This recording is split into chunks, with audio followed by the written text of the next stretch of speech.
यही तो धरती है जिसने भारत को एक से एक बड़े वैज्ञानिक दिए थे।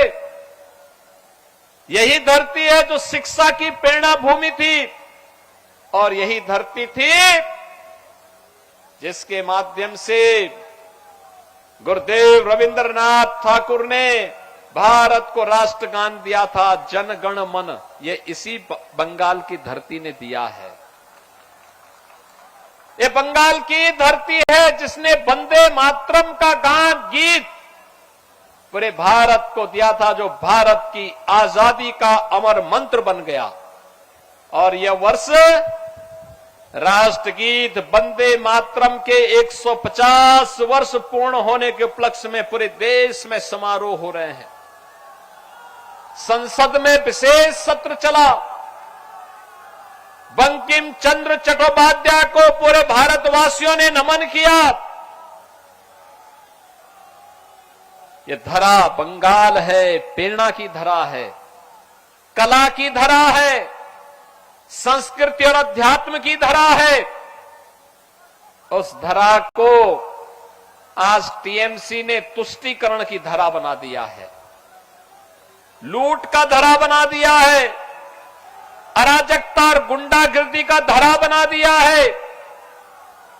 यहां पर यह क्षेत्र कृषि बाहुल्य है।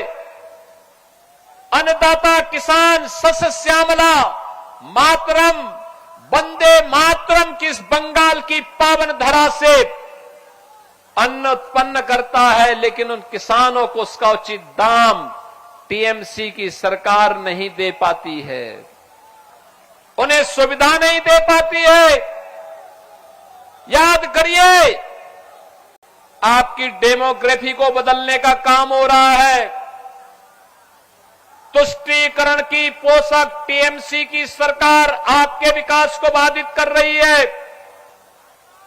स्वतंत्र भारत में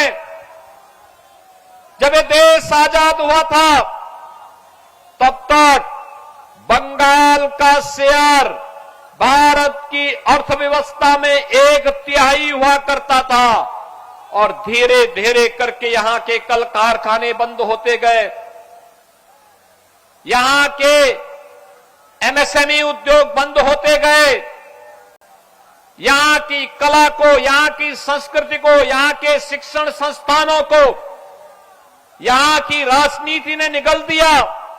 पहले कांग्रेस ने, फिर वामपंथियों ने, और पिछले 15 वर्षों में टीएमसी की अराजकता का शिकार बंगाल हो गया है।